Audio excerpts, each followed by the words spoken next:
We've been robbed. The first King Charles III Pillar box has been unveiled, but it's not in our hometown. It's the 11th of April, 1855, and the first pillar boxes are put up in London. We have at least one of each kind here in my new hometown, and today we're going to find them. This is a pillar box, and to those of us from North America, it looks a little bit like a fire hydrant on steroids. That's because our fire hydrants look like this, but they're a little more like this in height.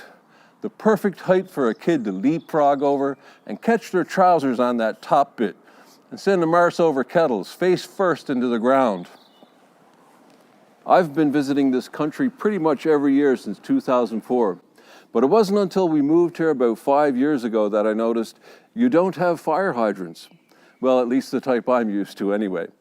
This is a British fire hydrant. The H stands for hydrant, and it's down there under the pavement somewhere. So what's a pillar box? Remember, this is a video about pillar boxes. And why should I care? Well, you wouldn't unless you were trying to post a letter.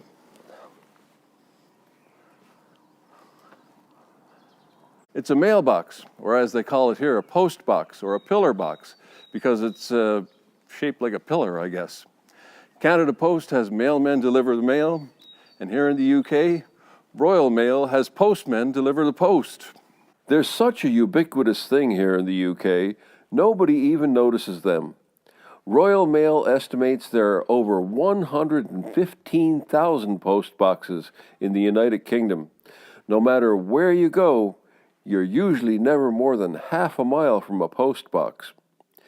These pillar boxes are such a part of the urban landscape that you probably haven't even noticed that they're not all the same. They all have a royal cypher, and that cypher is different depending on who was on the throne when it was installed. They first came into use during Queen Victoria's reign, and I really had to search my mind to find a Victorian one, but here's one on Marsland Road, just outside Walkden Gardens. Queen Victoria, the grandmother of Europe. Her reign lasted an impressive 63 years, from 1837 to 1901. During that time, Britain saw the rise of the Industrial Revolution and the construction of the transatlantic cable, another invention that was going to see the end of snail mail. The cable stretched all the way from Ireland to Heart's Content, Newfoundland, not far from my old stomping grounds. The cable was laid by Brunel's ship, the Great Eastern. It had a length of over 2,600 miles, but it was a short-lived venture, and it soon would be replaced when Marconi received his first transatlantic radio message at Cabot Tower in St. John's, Newfoundland.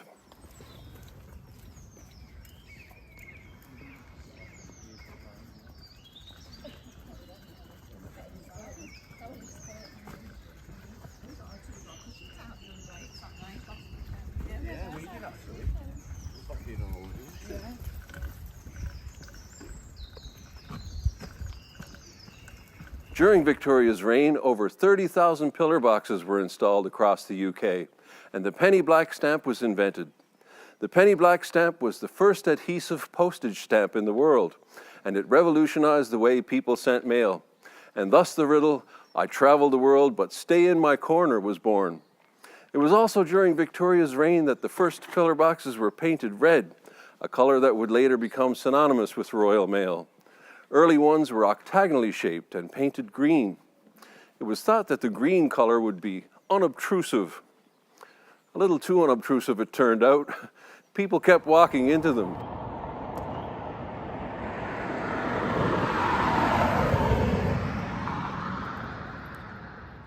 There have been a lot of strange things sent through the Royal Mail over the years.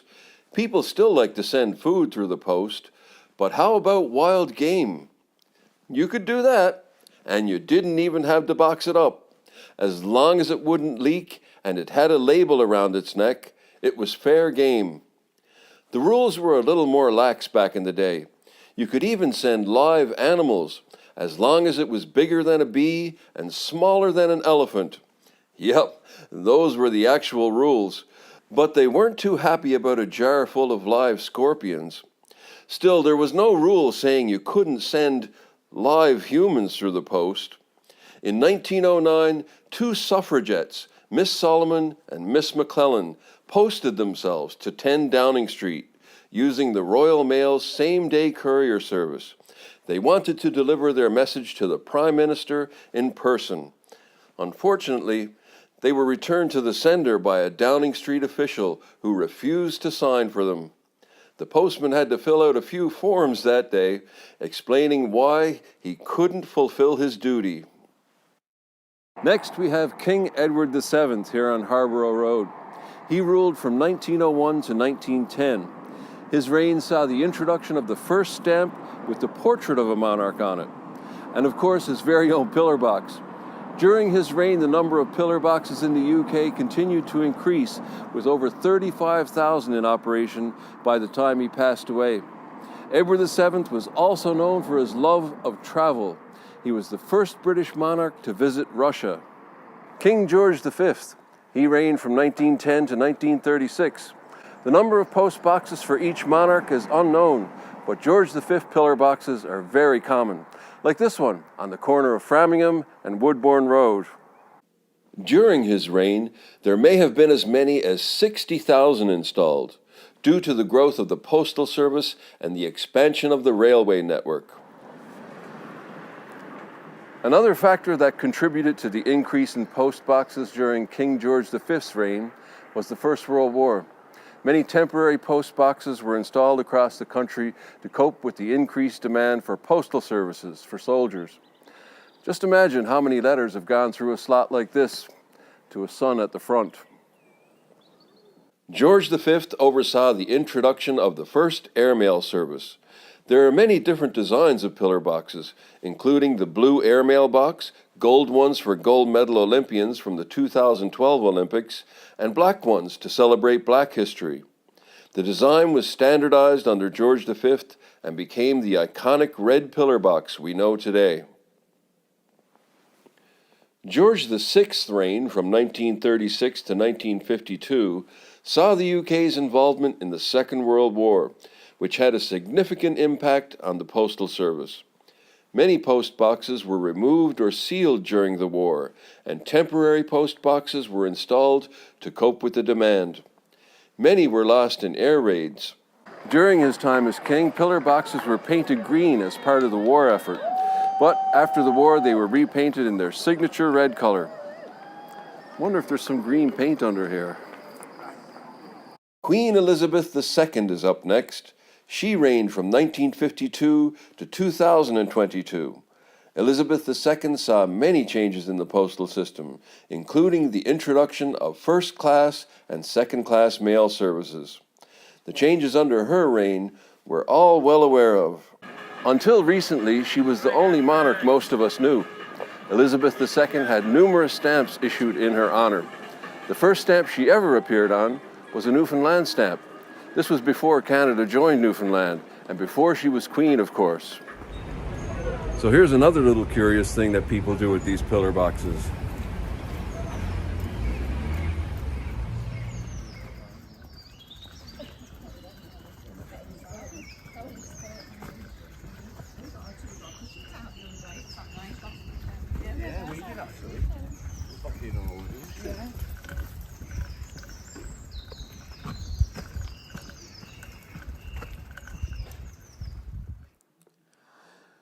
Now, you may think I've missed one, but I saved the best for last. The rarest of them all, King Edward VIII, who had one of the shortest reigns of any British monarch. He only ruled for 326 days in 1936. He famously abdicated the throne in order to marry the American socialite Wallis Simpson, and as a result, very few pillar boxes bearing his insignia were ever produced. In fact, there are only a handful still in existence today, and we have one here on the corner of Framingham Road and Wood Road. So this leaves the question of, will King Charles III get a pillar box? And if so, where will the first one go? I hereby nominate Sale.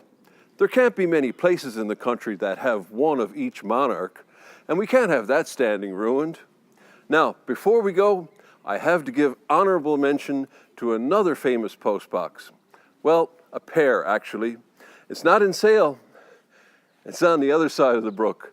The famous left-handed and right-handed postboxes of Timperley. One for left-handed people and one for right-handed people.